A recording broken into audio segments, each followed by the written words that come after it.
Comment vous vous distinguez justement en termes de professionnalisme par rapport aux autres associations aujourd'hui? C'est avéré qu'aujourd'hui, une bonne partie de la société civile n'a pas de feuille de route. Comment devenir membre? Comment participer à ces cafés citoyens? La force aujourd'hui des citoyens, c'est un maillage territorial très important.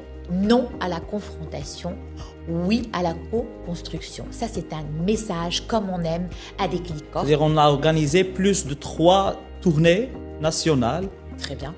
Où on a rencontré des centaines et des centaines d'associations, de coopérations, de collectifs, etc.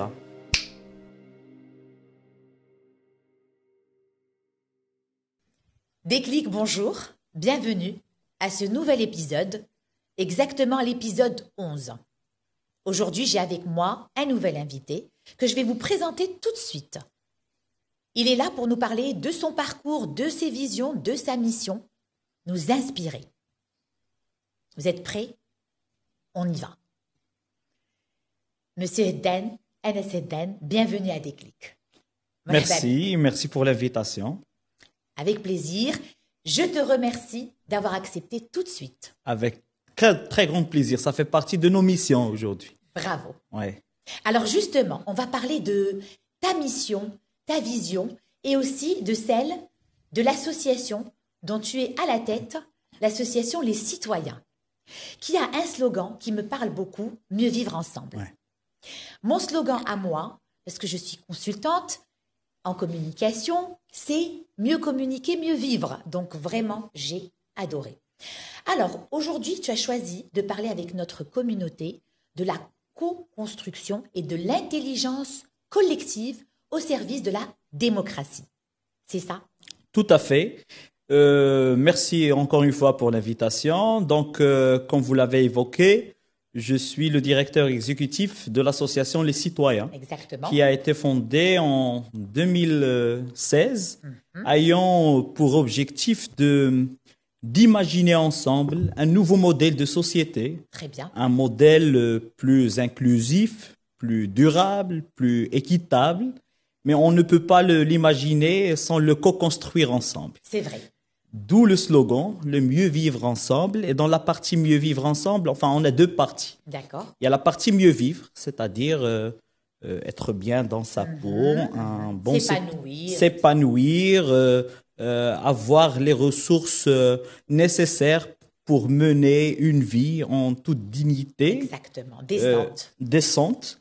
Et la partie vivre ensemble, là on parle des valeurs du vivre ensemble, de la coexistence, de la tolérance, du respect, de l'inclusion, etc. De la citoyenneté. De la citoyenneté. Enfin, la citoyenneté, c'est transversal en fait. D'accord. C'est dans tous les sens. C'est à la fois dans la partie création de valeurs, mais aussi dans le vivre, enfin le quotidien. Bravo. Et avec les citoyens, qu'est-ce qu'on essaie de faire? C'est essayer on a aujourd'hui 3 missions principales. La première, c'est libérer les énergies. C'est-à-dire, on a la conviction, avant de réfléchir ou d'élaborer une politique publique, il faut écouter. Il faut écouter les gens, il faut écouter les territoires, il faut les impliquer dans le débat public. Et donc, la première partie, on essaie de libérer les énergies des jeunes, des femmes, et plus particulièrement les acteurs territoriaux qui sont hors axe Casaraba, qui sont à Figuig, à Tchaoujtat, à Dakhla, etc., à travers ce qu'on appelle, nous, les cafés citoyens. Très bien. Donc, un événement qu'on organise régulièrement de 2 heures de débat libre, constructif et dans une ambiance conviviale. D'échange, de partage. D'échange, de partage et surtout constructif. C'est-à-dire on revient avec des propositions, très bien, des recommandations de ces citoyens, comment ils voient les politiques publiques, comment ils voient les sujets d'actualité, comment ils voient l'écosystème, l'environnement où ils évoluent. Et aujourd'hui, ce café citoyen est devenu un vrai mécanisme de démocratie participative. Un mécanisme reconnu par plusieurs instances et instituts, la Banque mondiale, l'Union européenne, le Conseil de l'Europe et même au niveau national, le gouvernement, et parce qu'ils permettent tout simplement de déplacer le débat, enfin, formel dans des espaces informels. Bravo. Donc ça, c'est notre première mission. Mais la deuxième, c'est le renforcement des capacités. Très bien. C'est-à-dire l'empowerment de ces catégories, ces jeunes, ces femmes, ces acteurs territoriaux qui participent à la réflexion globale, mais ils doivent être outillés en fait. Bien sûr, il faut les accompagner. Il faut les accompagner, il faut qu'ils soient outillés de soft skills nécessaires pour qu'ils puissent agir ensemble. Bravo. Et donc, on a des programmes pour accompagner ces dynamiques de changement. Et la troisième partie, c'est le plaidoyer, c'est-à-dire on se positionne comme un acteur méso entre le macro, les politiques publiques, les institutions, etc., et ces citoyens lambda qui sont dans les territoires. Vous êtes leur porte-parole en quelque sorte. Nous sommes leur porte-parole s'ils le veulent, bien sûr, mais heureusement que des milliers et des milliers aujourd'hui nous font confiance pour la simple raison, parce on reste fidèle à leurs propos. Tout ce qu'on essaie de faire, c'est retravailler ensemble, encore une fois, dans une approche de co-construction. Et au lieu d'être dans la confrontation, on est plus dans la co-création, la co-construction de solutions durables et surtout inclusives. Je vous félicite pour le choix du mot confrontation. Non à la confrontation, oui à la co-construction. Ça, c'est un message comme on aime à Déclic, un message poignant, puissant, qui va parler à nos communautés qui nous suivent sur l'ODJ TV, sur notre web radio R212, le portail Les Marocains du Monde. Et je rappelle que nous sommes présents également sur TikTok et sur Instagram pour les moments forts de Déclic et de toutes nos émissions. Alors, merci pour cette belle introduction. Déjà, on y voit plus clair. Moi, ce qui m'a interpellée, lorsque donc je vous ai vu sur LinkedIn, j'ai fait des recherches sur vous, sur les citoyens, c'est l'aspect professionnel. J'ai vu qu'il y avait de l'organisation, j'ai senti ça même à travers les réseaux sociaux. Parce qu'aujourd'hui, on va pas se mentir, on fait pas de langue de bois ici, il y a plusieurs associations. Et comme on l'a déjà dit en off, parce j'échange un petit peu avec mes invités avant, le professionnalisme en termes d'association est extrêmement important. Comment vous vous distinguez justement en termes de professionnalisme par rapport aux autres associations aujourd'hui? Aujourd'hui, avant même de penser professionnalisme, on a sillonné le Maroc. D'accord. C'est-à-dire on a organisé plus de 3 tournées nationale. Très bien. Où on a rencontré des centaines et des centaines d'associations, de coopérations, de collectifs, etc.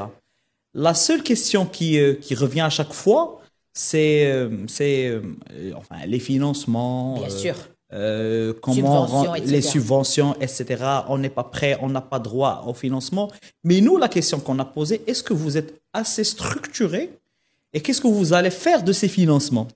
Et donc, après plusieurs focus group, etc., c'est avéré qu'aujourd'hui, une bonne partie de la société civile n'a pas de feuille de route. D'accord. N'a pas de plan stratégique. Donc, c'est un peu informel. C'est un peu informel. Ils sont là, ils répondent à des quick wins, ils font des quick wins, etc.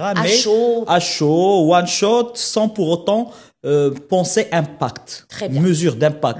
Quel impact elle aimerait, ces associations aimeraient avoir? Des visions à moyen et long terme. Des visions à moyen et à long terme.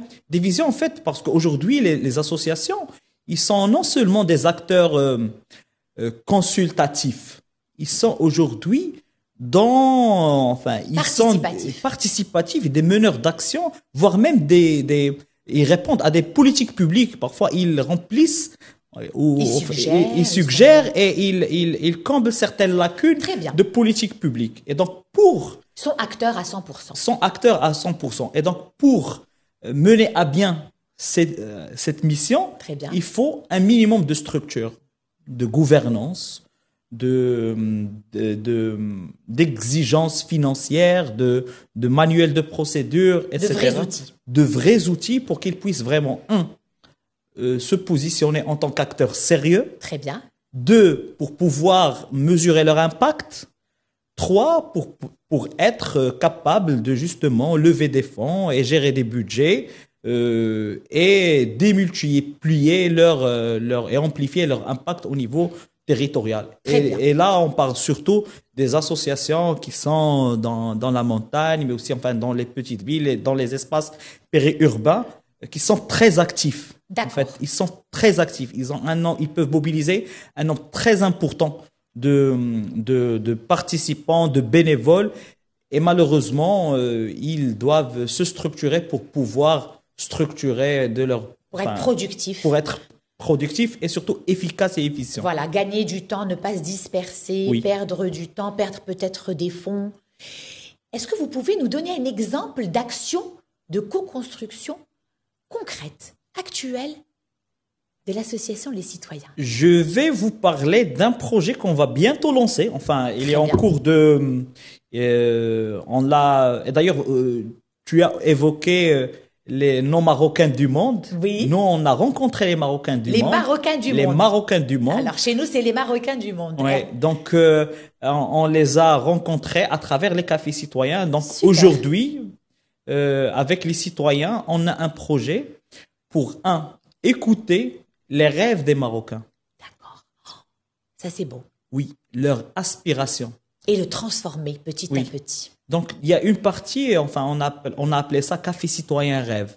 Donc, on en a organisé plus de 100 éditions de janvier à mars 2025 et des éditions spéciales. Donc, ça, c'est un sous-format du Café Citoyen, le Café Citoyen Donc, Rêve. on a rencontré nos Marocains du monde à Paris, à Bruxelles, à Séville, et d'autres villes européennes. Et l'idée, c'était de collecter leurs aspirations, comment ils voient le Maroc de demain. Surtout, on est à la veille des élections en 2026. Et donc, et l'idée, c'est d'aller vers ces partis politiques avec des propositions concrètes. Donc là, on a collecté les rêves. Nous avons une deuxième phase qu'on va entamer à partir du mois de juin, où on va co-créer les solutions pour justement réaliser ces rêves. Donc, c'est tout dans la collaborativité. C'est dans la collaborativité et on va essayer de s'ouvrir sur d'autres parties prenantes de l'écosystème, les élus, le secteur privé, les inviter à rencontrer ces citoyens et co-créer ensemble des solutions inclusives et durables qu'on peut par la suite proposer aux partis politiques. On va faire le plaidoyer pour qu'on voit ça dans leurs programmes électoraux. Et dans ce cas, on est dans la pure approche constructive et l'intelligence collective. Et ces recommandations et ces politiques publiques, ils seront là conçus et co-créés par les citoyens. D'accord. Ils vont répondre directement à leurs aspirations. À leurs besoins, à leurs aspirations. Donc, vous êtes aussi dans la co-transformation positive. Tout à fait. C'est-à-dire vous prenez un rêve, vous le transformez en réalité. En réalité, en solutions concrètes, palpables, mesurables et surtout réalisables. Et l'idée aussi que on a la conviction que il y a beaucoup de matière grise. Bien sûr. Chez les Marocains. C'est une réalité. C'est une réalité. Il faut juste trouver le moyen juste et respectueux et constructif pour justement pouvoir l'exploiter. Et ce programme vise à créer un réseau. Donc le programme s'appelle les cafés citoyens Rêve. Rêve, d'accord. Ouais.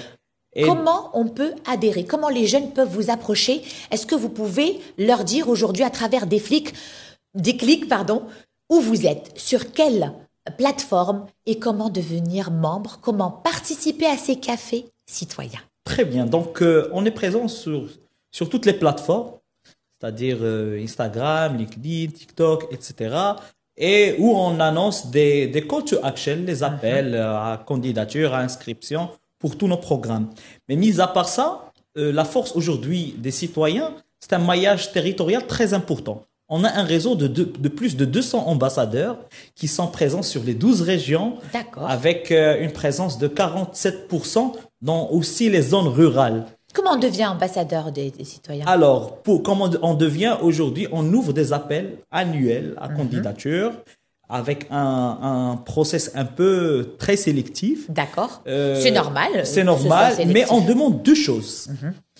L'important, c'est que ce soit équitable. C'est ce que vous prônez. Non, c'est équitable, Voilà. c'est inclusif. Inclusif, diversifié, équitable. Et l'idée, c'est que, enfin, c'est le process qui est rodé. C'est-à-dire, on ouvre à tout le monde, on reçoit tout le monde.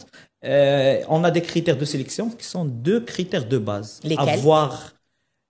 Être engagé localement. Très bien. C'est-à-dire, Donc, être déjà dans l'action, actif. être dans l'action, c'est-à-dire soit faire partie d'une association, d'un D'accord. club universitaire, entrepreneur, Parfait. chercheur, etc., c'est-à-dire créateur de valeurs locales, et avoir la motivation et l'engagement pour changer le Maroc. Très bien. Donc, si on a ces deux formules, le reste, on s'en occupe, c'est-à-dire on accompagne, on coach, on outille ces jeunes avec Le message est très les clair. soft skills nécessaires, mais aussi le savoir et le savoir-faire nécessaires pour justement devenir de vrais acteurs de changement au niveau Très bien. Et territorial. vous, Anas, votre déclic, puisque nous sommes à déclic, Oh là là.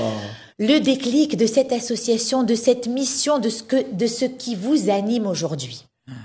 Hadi, c'est vraiment une question très profonde. C'est pour ça qu'on est là. Alors, mon déclic, ça remonte à 2010. Le jour où j'ai eu mon bac, avec une mention très bien, et j'étais classé Félicitations. premier au niveau national. Bravo. Mais tout le monde était là, en train de... J'ai enfin, vu tout ça, j'ai senti tout ça. ils étaient en train de... Enfin, tout le monde me félicitait, les parents, la bien. famille, le corps professoral, etc. Mais moi, j'étais perdu dans mes pensées. Qu'est-ce que je vais faire? J'avais pas une idée claire de ce que je veux faire. Et ça, c'était surtout une faute, d'orientation. Parce qu'on n'était pas très orienté. Ça aussi, c'est encore à aiguiser, à revoir. Tout à fait. Et du coup, Inch'Allah. j'ai passé une année dans une école que j'aimais pas. Et, Tu te sentais pas à ta place. je me sentais pas à ma place. Et je découvre par un hasard. D'accord. Le hasard qui fait bien les choses. L'école de gouvernance et d'économie de Rabat à l'époque, bien. enfin la faculté de gouvernance aujourd'hui avec l'UM6P. Et donc, en toute autonomie, j'ai décidé de postuler, de passer le concours sans même le dire à mes parents. Et j'étais retenu. Et finalement, je me suis retrouvé dans les sciences politiques, internationales, etc. Tout ça pour dire que le déclic, c'était cette faute d'orientation. Et j'ai dit, tiens, je ne veux pas une autre génération des jeunes qui va souffrir Alors, c'est vraiment un très beau déclic, très inspirant, parce qu'en fait, tout ce qui nous arrive dans la vie nous sert à quelque chose. Tout à fait. Donc, cette erreur, on va dire, d'orientation, elle t'a aidé à mieux trouver ton chemin. Oui. J'ai reçu un jeune étudiant qui m'a raconté un peu la même chose. Ses parents l'ont envoyé en Tunisie pour faire des études. Il s'est retrouvé dans des choses qu'il n'aimait pas trop. Mais justement, c'est grâce à ça qu'à son retour, après une année, Tout à fait. il a compris ce qu'il voulait faire. Tout à fait. Et j'ai décidé, juste après, de mener, au début, je menais des actions individuelles. Je revenais à mon lycée, j'oriente un peu les jeunes, je leur parle un peu de l'actualité universitaire, etc. Et là, j'ai eu l'ADN C'est de inspirant, l'associatif. Et donc, je suis passé d'une initiative individuelle à une initiative collective. Et j'avais fondé, quand j'étais étudiant, j'étais à l'époque en Italie. Tout ça pour dire qu'il n'y a pas d'excuse pour agir. Donc, j'étais en Italie et j'ai fondé une association avec d'autres jeunes de Tifelt, parce que je viens de Très bien. Tifelt, qui s'appelle Tifelt Young Leaders. Aujourd'hui, cette association... Tifelt Young Leaders. Tifelt Young Leaders. Donc, cette association, aujourd'hui, est dédiée pour le renforcement des capacités des jeunes de Tiflet pour les orienter. On organise des salons de l'étudiant chaque année. Et c'est un espace to give back to our community. Et c'est de là aussi où j'ai eu le déclic De l'associatif. de l'associatif et de joindre l'utile à l'agréable. J'étais assistant parlementaire. Enfin, j'ai participé à un café citoyen, le premier café citoyen organisé par les citoyens en D'accord. 2017. D'accord. Et après, j'ai décidé de faire la même chose dans ma ville, Tiffelt. Enfin, en toute autonomie, Vous êtes devenu ambassadeur et tout? Enfin, il n'y avait pas ce concept format, d'ambassadeur. d'accord. Donc, et même le café citoyen, c'était un événement one shot. D'accord. Donc, ils n'allaient pas le dépluquer par la D'accord. suite. Et C'était pas récurrent C'était pas encore, récurrent. vraiment. Enfin, il n'y avait pas de vision claire de ce Très qu'on bien. veut faire des cafés citoyens. Une fois j'ai décidé, j'étais approché par l'équipe, les citoyens, le board. Est-ce que je voulais intégrer les citoyens en tant que chef de projet? Et donc, c'est là où j'ai eu le déclic Ça, c'est important de à faire dire. de ma passion mon gagne-pain. Et donc, j'ai rejoint les citoyens en tant que chef de projet. Et aujourd'hui, après 8 ans, En tant que membre, vous êtes devenu... je suis devenu son directeur exécutif. Ça mérite d'être applaudi. C'est une véritable success Merci. story, bien sûr. Démarrer en tant que membre et puis devenir le directeur Tout à fait, exécutif. tout à C'est ce fait. qu'on souhaite à tous les jeunes qui nous regardent aujourd'hui. Il suffit de le vouloir, de le penser et d'agir. Parce que vous avez parlé de 2 critères importants: action, engagement et motivation, passion. Et justement, là, je vais vous demander de regarder votre caméra qui est en face de vous et donner un conseil aux jeunes leaders associatifs. Un seul conseil, celui qui vous paraît essentiel. Un seul conseil, c'est oser le changement. N'hésitez pas, foncez et surtout être outillé par la résilience nécessaire dans ce type d'engagement parce que je sais que vous allez être parfois frustré, parfois submergé par des émotions un peu complexes. Mais l'idée, c'est de rester connecté à la réalité et d'agir parce qu'aujourd'hui, on a besoin de nous, de vous et de tout le monde pour pouvoir changer le Maroc. Merci beaucoup. Bravo. Le changement, agir, l'action, le premier pas. Est-ce que vous avez des projets à court ou à moyen terme? Oui, donc aujourd'hui, nous avons deux projets, enfin à titre personnel au niveau de l'association. Les deux, vous et votre Enfin, et au l'association. niveau, enfin à titre personnel, après 10 ans d'expérience, je veux partager 10 leçons avec les acteurs associatifs, avec les jeunes qui Très veulent bien. faire de l'associatif. Donc, je vais lancer une série de 10 capsules vidéo Bravo. où je vais partager les 10 leçons que j'ai pu, Une espèce de guide, donc. tout à fait, sur LinkedIn, sur Instagram, ça à titre personnel. Je pense que c'est une exclusivité que vous avez partagée C'est avec... l'exclusivité. Aujourd'hui, J'étais au niveau de mes réseaux sociaux, je fais du teasing, je mets 10 et personne ne sait de quoi il s'agit. Et donc, il s'agit de mes 10 ans, enfin, je fête mes 10 ans d'engagement en tant qu'acteur associatif. Et pour être justement dans le partage, je vais la fêter en partageant mes expériences et mon expertise avec les jeunes. Donc, une leçon par année, on va dire. Tout à fait. Bravo, Tout à fait. on va regarder, on va suivre avec plaisir et on va vous partager, bien évidemment. Merci beaucoup, je m'en doute pas.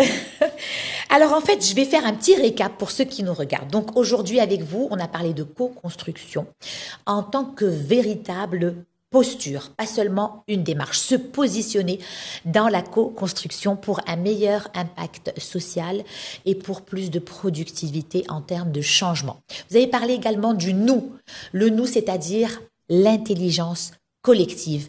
Écouter, donner la parole et également agir. Les jeunes citoyens, vous les rendez actifs grâce à ces procédures professionnelles, grâce à l'association Les Citoyens. Vous avez parlé de votre parcours, vous avez passé 10 ans en tout, mais d'abord plusieurs années en tant que membre pour devenir à la tête, donc le directeur général des Citoyens. Je vous applaudis encore une fois. Et Merci beaucoup. je vais donc passer à un moment, c'est un test psychologique, pour ludique un petit peu, Oula. pour une connexion avec vous-même. Ouais. Je vais vous poser des questions et puis vous allez me répondre spontanément sans trop réfléchir. C'est le test de si vous étiez ou si vous n'étiez pas. Ok. D'accord. D'accord. Alors, on va... Let's do it. Let's do it. On va imaginer que vous n'êtes pas Agnès, vous n'êtes pas un être humain. Vous allez fermer les yeux. Imaginez que vous êtes quelque chose d'autre. Qu'est-ce que vous auriez aimé être? Je dirais cactus. Un cactus. Ouais. Pourquoi? Parce que pour moi, c'est un symbole de résilience. Oh. Et malgré les conditions difficiles, une fois on essaie on ouvre avec le cactus de l'aloe vera, qui est aujourd'hui très, très bénéfique. Et je pense que ça me représente en quelque sorte. Donc, d'accord. Résilience. Résilience et à l'intérieur, il y a beaucoup de belles choses, même quand ouais. c'est difficile. Alors, je n'ai jamais eu cette réponse. Je l'aime beaucoup. Elle est poétique, je trouve. Elle a un côté poétique. Un peu philosophique. Oui. Et la résilience, c'est vraiment un soft skills très important, dont on ne peut pas se passer parce que dans la vie, il y a des épreuves et on tombe, on doit se relever. Alors maintenant, on va imaginer si tu étais, puisqu'on se tutoie, un mot et un seul. Lequel? Ouh là là. Un mot et un seul. Oui. On ferme les yeux, ça inspire. Je peux paraître un peu, je sais pas, égocentrique, mais je dirais un NS avec CE. Oui, ça c'est sympa, je l'ai remarqué. J'aime bien le NS avec un C et pas avec S. Tu sais c'est pourquoi? Innovant. C'est innovant. Donc justement, c'est innovant, ça me représente et ça représente le fait de ne pas vouloir passer inaperçu dans cette vie. Mais tu as raison. Être distingué par son engagement, par ses qualités, par ses valeurs surtout. Et donc, je dirais un S avec CE à la fin. C'est vraiment aussi un très beau message parce qu'il n'y a pas mieux qu'être soi-même pour être unique. Original. Le fait d'être nous-mêmes, c'est déjà original. Tout à fait. Orson Welles disait « Soyez vous-même, les autres sont pris ». Il n'y a pas mieux. Il n'y a pas mieux. Donc, en étant un S avec C, vous êtes non seulement vous-même, mais en plus original. Tout à fait. Alors, on va passer, toujours dans le cadre du test psychologique Déclic. Imaginons maintenant si vous étiez une compétence. Laquelle?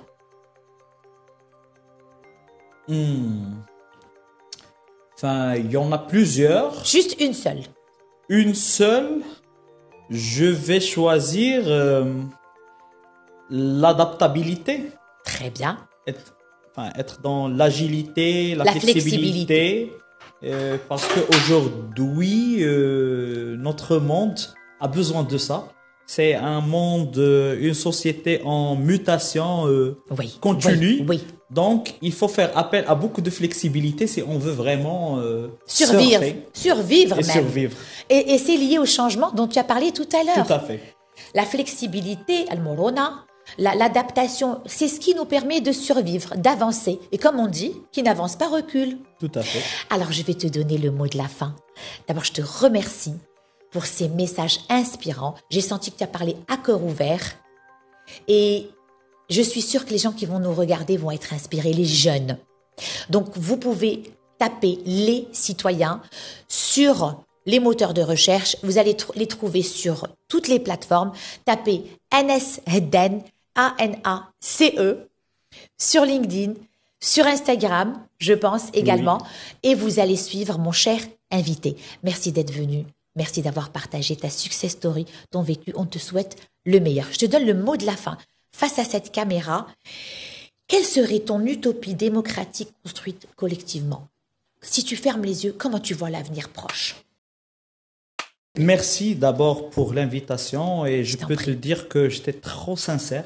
Je l'ai senti. Je me sentais chez moi et ça fait vraiment plaisir et c'est ça l'objectif de ce type de podcast parce que plusieurs plateformes, ils essayent de cadrer un peu les discussions, les échanges et on a besoin justement de cette spontanéité, loin de la langue de bois, etc. Donc, je vous remercie, toi et toute l'équipe, pour cet espace de libre-échange. Merci beaucoup. Et pour mon message, je dirais, j'imagine un Maroc juste. Parce que pour moi, la justice et la justice sociale, c'est tout ce qui c'est important aujourd'hui pour être pour nous avons un Maroc pluriel, très diversifié, avec des territoires ayant chacun sa particularité, sa spécificité qu'on doit respecter et qu'on doit aujourd'hui, on doit trouver des solutions locales aux problèmes locaux. Et donc, pour le faire, il nous faut beaucoup de justice, justice sociale, territoriale, économique, environnementale, pour qu'on puisse vraiment rêver le Maroc de demain. Merci beaucoup. Merci à toi. Pour ce beau message qui, j'espère, ne sera pas seulement une utopie et se transformera en réalité. Et d'ailleurs, nous sommes tous, nous les citoyens et les citoyennes marocaines, en train de travailler pour ça. Je vous dis à bientôt, Anas. Merci. Je te dis à bientôt. Et quant à moi, chère communauté, je vous retrouve bientôt pour un nouveau déclic. Au revoir et merci de nous avoir suivis. Retrouvez Déclic sur notre chaîne YouTube l'ODJ Média. La rediffusion sera sur notre web radio R212, rubrique Les Marocains du Monde. Et retrouvez-nous également sur les réseaux sociaux.